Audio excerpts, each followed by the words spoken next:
want to brag, but I down that carousel.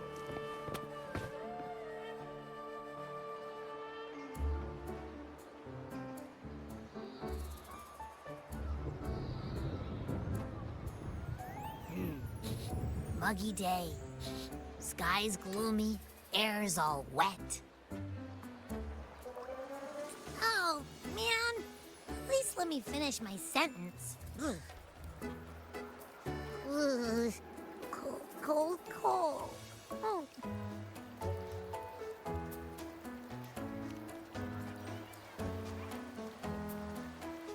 All right. I'm famished. We barely had a bite sprinting all the way here from Raguna. Whoa! Pinch me! This is a feast and a half!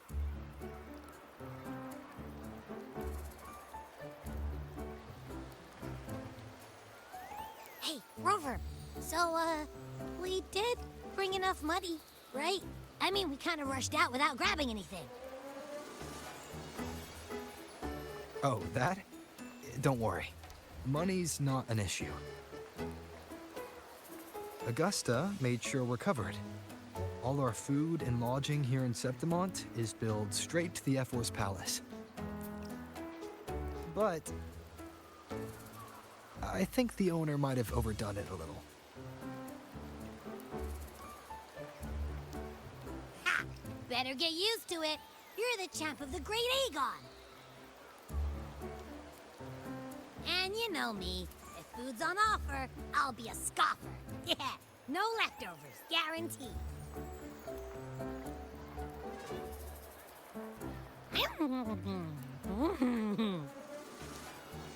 Free stay, free meal. The Zephyr really knows how to treat guests. Maybe we should, hang around a bit longer.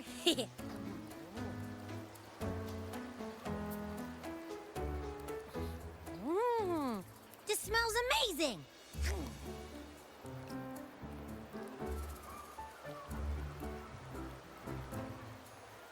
Abby, what do you think Imperator wants me to find? If Cardathea's right, the last clues should be somewhere on the Sanguis Plateaus.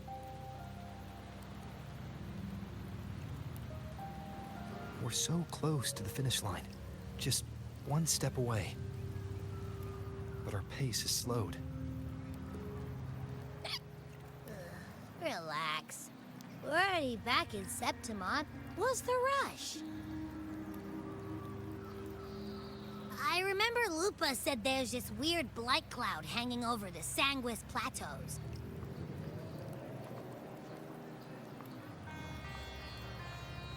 And when the high tide, or whatever, rolls around, all the gladiators go there to hunt tacit discords. Wait, is the high tide coming up soon? The Aphra's invite did say something about a big hunt. Huh, that reminds me. Aren't we supposed to meet her today?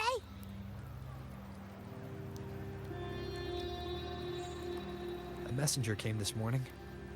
Augusta is dealing with an emergency, so our meeting's postponed. It looks like it'll be a while. An unexpected change. It's throwing everything off course. I don't like the feel of it. And why me for this hunt? If it's about the Great Aegon, the messenger said none of the other gladiators were invited.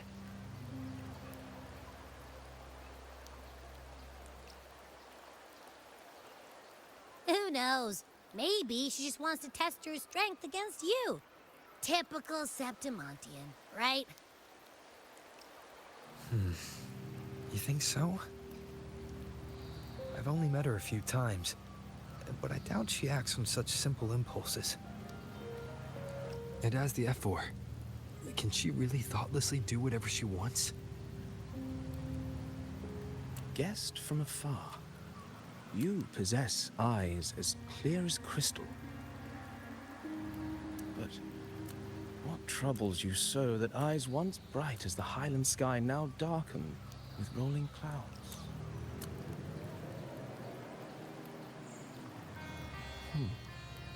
A warrior who walks the blade's edge does not falter over trifles.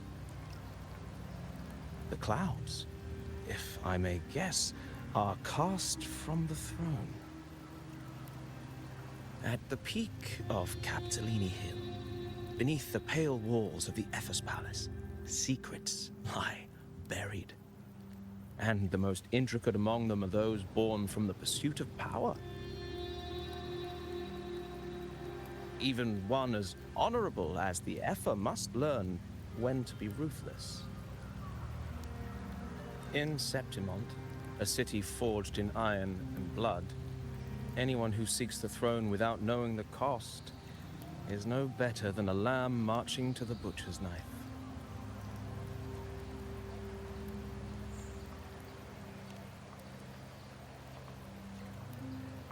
I am Nestor, a traveling poet.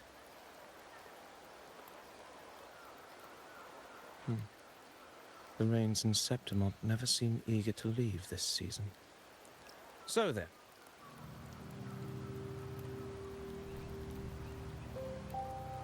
If you are curious about the Epher, then allow me to say that nothing would honor me more than to offer even a modest service to the champion of the great Aegon.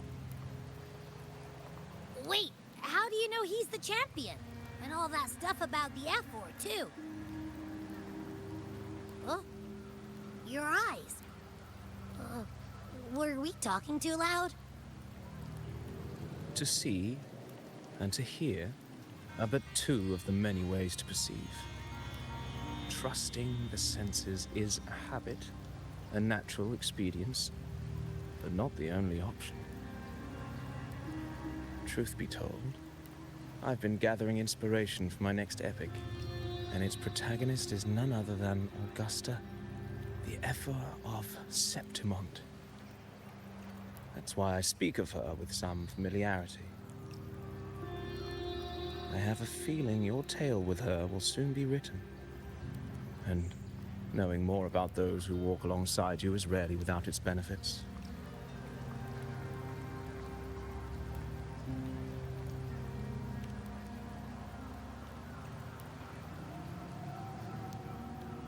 Augusta, a girl of humble birth, a resonator of modest talent, a commoner without noble patronage, and yet, from the den of wolves that is Septimont City, she rose and eventually claimed her place.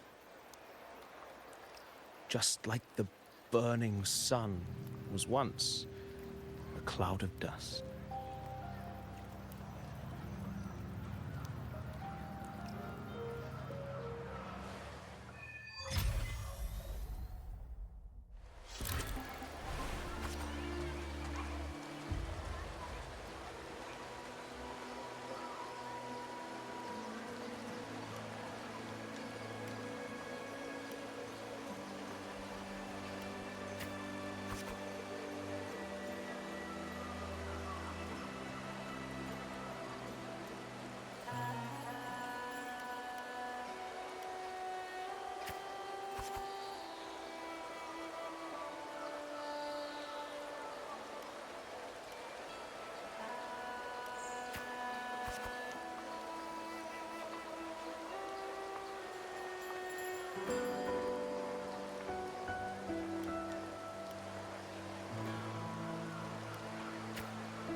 fail enough times, and you might eventually succeed.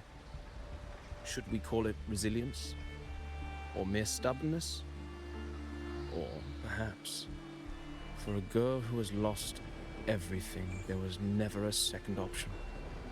She had no one to trust but herself, and naught but a blade to hold.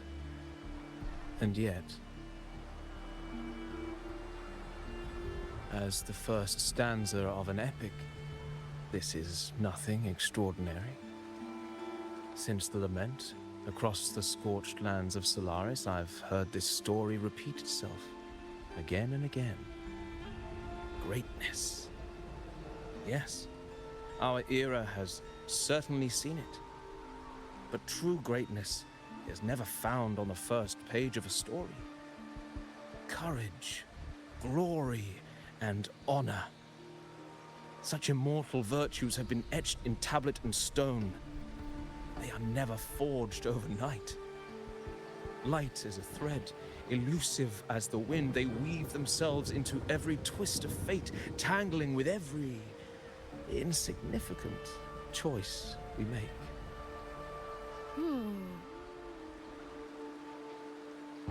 I don't know. It's just unbelievable. The Augusta he's talking about, and the F-word we saw in the arena. No way they're the same person. A girl far from home, arriving in the city upon Capitolini Hill in pursuit of strength. No title, no status, no wealth. I doubt anyone at the time could have imagined her rising to where she is now. Do you mean Kato? Do you believe Kato handed her that final victory on purpose, and that his scathing words were a test of her resolve? Then Kato must have been an idealist to place his faith in a girl with nothing to her name.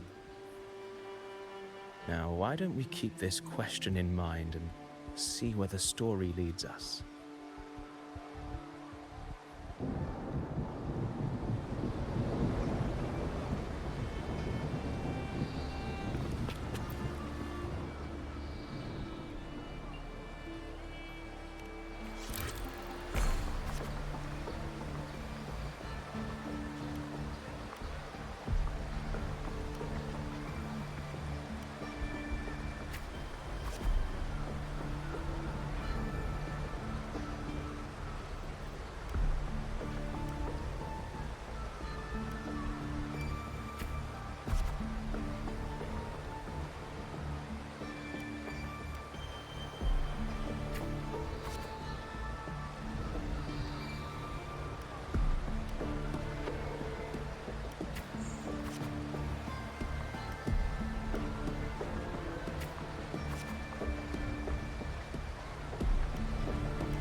merely the rough shape of a short epic.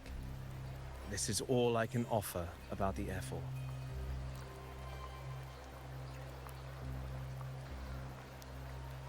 Now, as a listener, what do you make of my narration?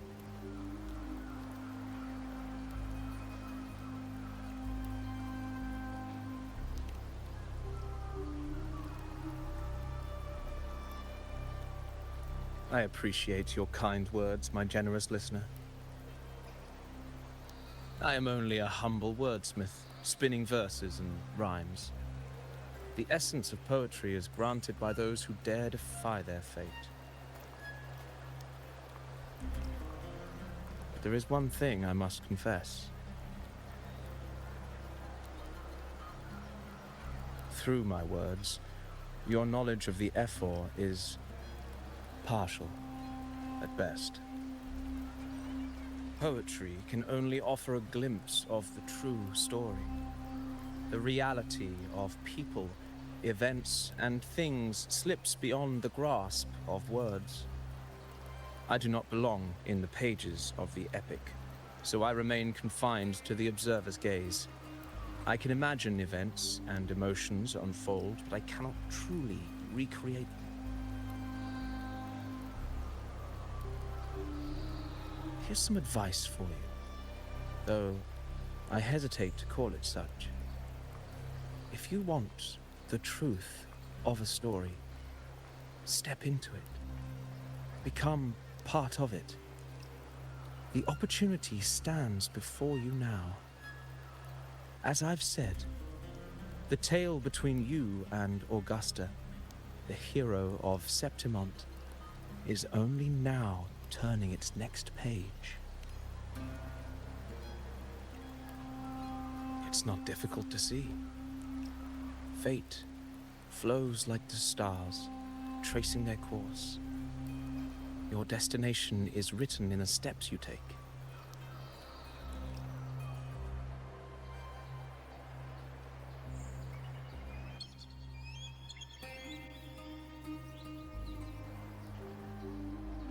The rain is passing. I hear it ceasing its symphony upon the earth. It is time for farewells.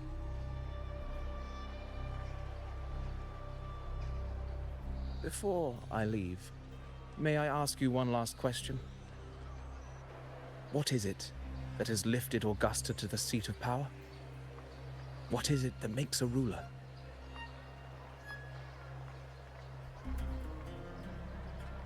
Well, I'd say strength. Let's be real. There's no way Augusta could have passed those trials without strength. Rover, what do you think?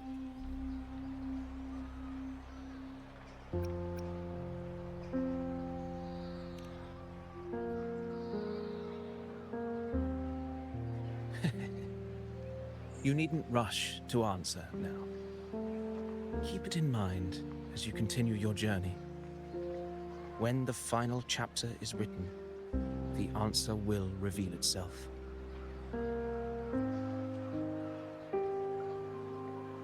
Farewell, my friend. Our paths crossed by fate and by chance. Soon, after this brief encounter, everything about me will be gone with the wind. But you, your epic continues.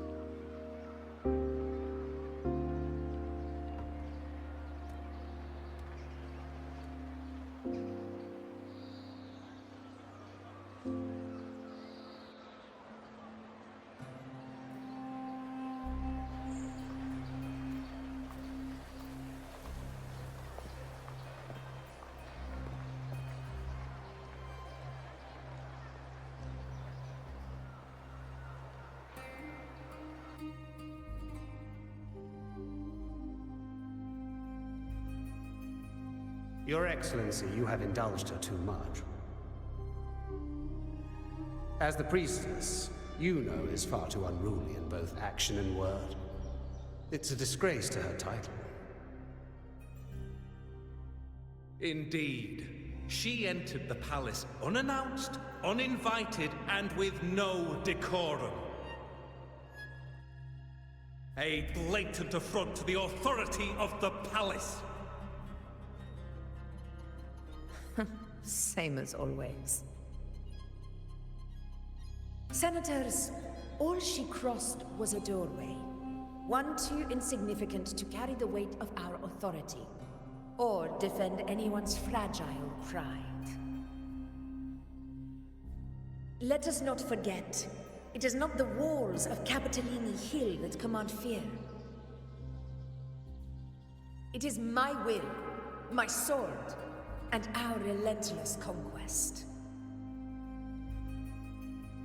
I know your fear. You fear a priestess's voice drowning yours, and a rebel challenging the Senate's rules. But listen well. Power does not bow to sycophants, cowering behind their traditions. If you seek power, then step from the shadows. Face me, and prove yourself worthy.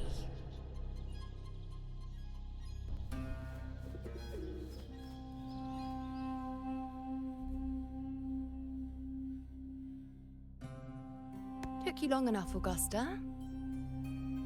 Handling the senators takes time. You know that. Well, to keep our esteemed priestess from waiting, maybe next time I'll just leave them to their own devices.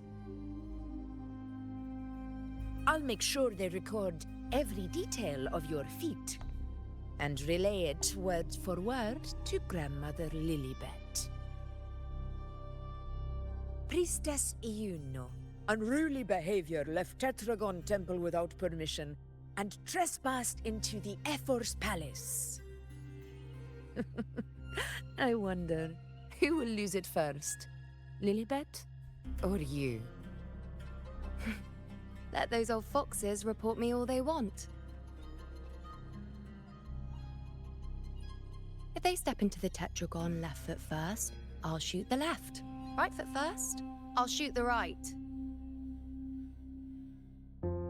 Hey, I'm with you on that one. The Senate should be reminded now and then that the Tetragon's kindness is not a reason to take Priestess Yuno lightly.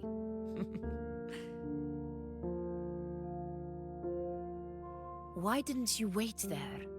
I had everything handled. We depart for the hunting ground tonight. If anything changed, you could have reached me by my terminal. You didn't need to come all the way here. I want you free of duty until that day arrives. You're overthinking it, Augusta. I'm here to see that person.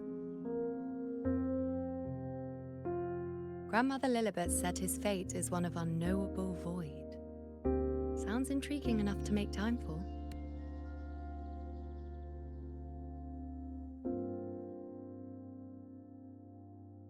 So that's it? Too bad. The ship from Laguna won't dock until tomorrow morning, and we'll be gone by then. Ugh, what a hassle. Patience, you know. The warrior has accepted the invitation. So, you'll have plenty of time to meet during the hunt.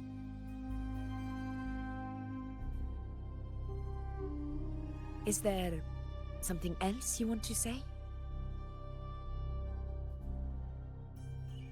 I read Grandma Lilibet's Book of Prophecies. The hunt and our plan, neither end well.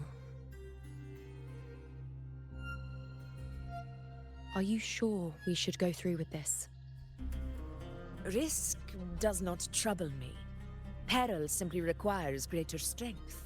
But really, when did you start caring about the temple's traditions?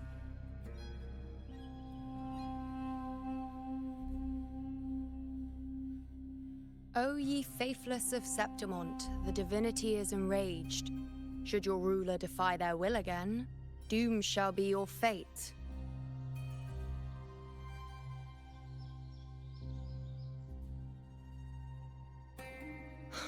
Lately, I've been hearing murmurs from the nobles again about the ancient prophecy from Raguna. I will admit, those words once carried weight.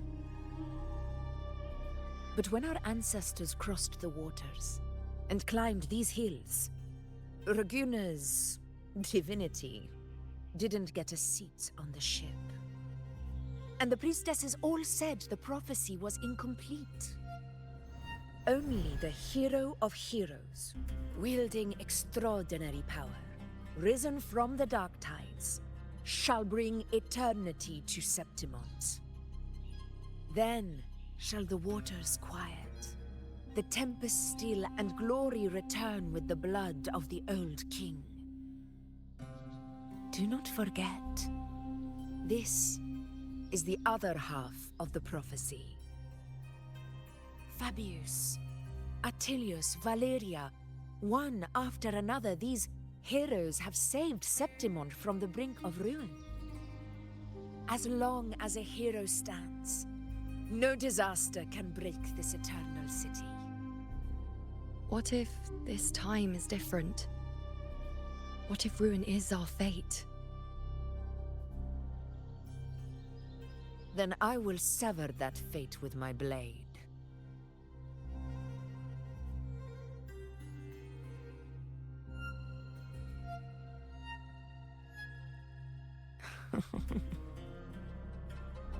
What's so amusing? So, the fearless priestess Iuno can be frightened after all. But it's fine. If you're afraid, don't push yourself. I can handle this alone.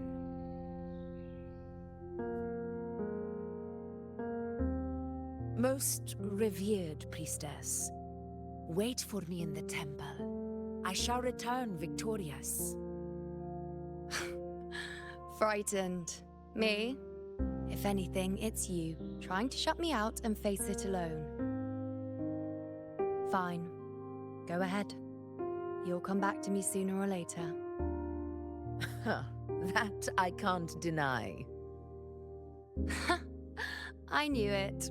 So you do need me for this hunt. Thank you. You know.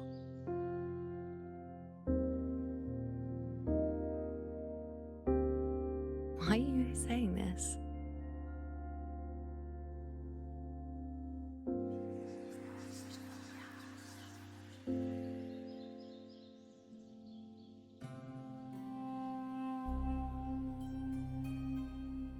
The storm is coming.